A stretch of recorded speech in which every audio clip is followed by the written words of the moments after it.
Otherwise, you've got different versions of stairs. So you've got now stone stairs, granite stairs, which I haven't seen yet, which I think are in newer versions, not just mods. And you've got stairs for other different variations of the blocks added in the mod, as well as slabs and a few other things. So these are made obviously as per typical. You just place it in a stair-like way and you still get 4. And then slabs are obviously just 3 along, like so, to get 6.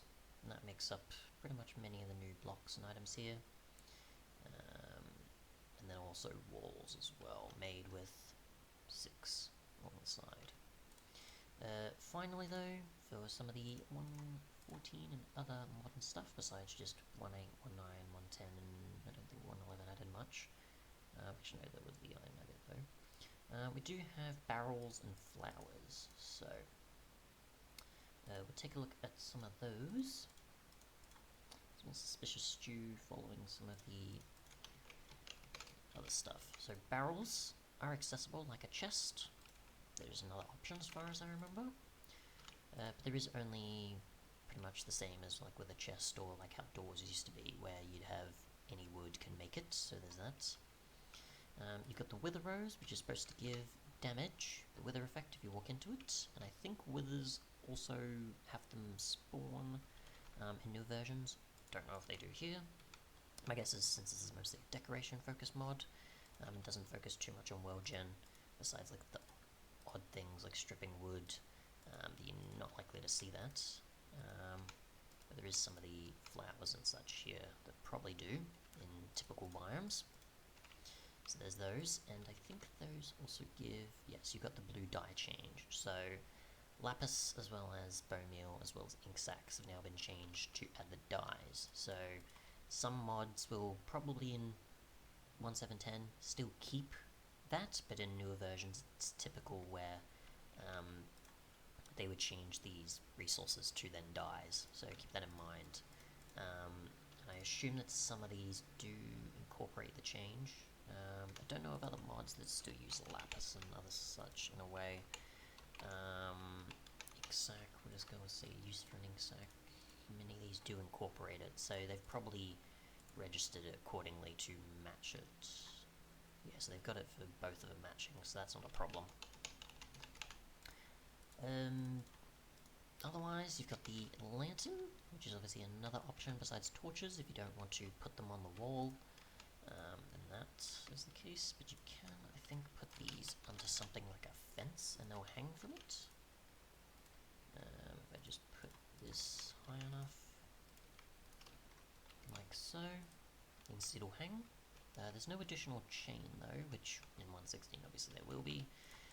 So you could have these connect a bit more, but you can have these hang off of the top of something or just be on the ground. They don't hang off the side of blocks like torches do.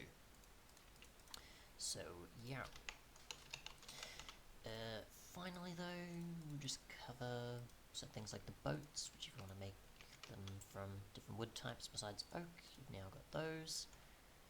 They operate pretty much the exact same, except this one's sinking into the ground actually. So I don't know about that actually, that's kind of strange. Nope, so it works, just for some reason on land doesn't want to, don't know why. Yeah. The final few things we'll cover is the armor stand, which allows you to put armor on display. Doesn't matter which it is, modded or otherwise. You can do that, and you can pull it off as well. I think you can shift click. No, it doesn't seem I can. I think you can shift click to get these back on. Nope, okay, so it's maybe just so right clicking on and off, and then you can do that. And you can just take these off again and put them back once you're satisfied. I don't think you can do the whole put something in its hand thing like with other mods though. No, so you can only put armor on here, you'd have to work something out for the other. I don't think the functionality's there though for arms. And yeah, we'll just cover the food related things such as mutton, berries and suspicious stew. Mutton obviously drops from sheep, you can then smelt it and that's pretty much it. Berries you can find in the world as bushes. like so, typically in taiga biomes, and we'll see if we can bone meal this, which we can, and you can see berries drop, like so. So you've got another food source. And then suspicious stew is something you just make with flowers, and you get different effects. Some negative, some positive, but yeah, so we'll just check each of these and find out what they do, as you never quite know. So, yeah, so that's a regular, I assume. Nope, okay, so they're all the same ID. Okay, so we'll give ourselves the hunger effect, and we'll find out what we gain from consuming all these. And I forgot I have to do the 1710 thing, where I have to work out which one is the hunger effect.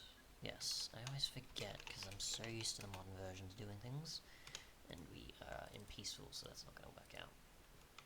Okay, so mutton is supposed to give us 3, as you can see there. Berries give you 1. The suspicious stew, this one here, is going to give us night vision, which it depends on the flowers, of course. The wiki sort of details it a lot better than I can. You've got, I assume, a saturation one there. You've got fire resistance. You've got blindness. Possibly another saturation one or something else. We have poison, as well as getting exploded by a creeper. Actually, I'll just sort of make my way over there, because I don't want to cheat anymore and get confused with where I am. And then we'll end off the last few, or have it where I get stuck trying to even consume these. So, maybe, maybe not. I think we're at the last few. So finally we have jump boost, which probably gives us still the same 3 or otherwise. On the hunger bar, you've got weakness, and then you've got regeneration. So yeah, a few positive, a few negative effects. And my guess is we can consume these. No, suspicious stew you can consume the same as golden apples, but the others you can't. I wasn't sure if that would carry over. But yeah, thanks so much for watching, and goodbye.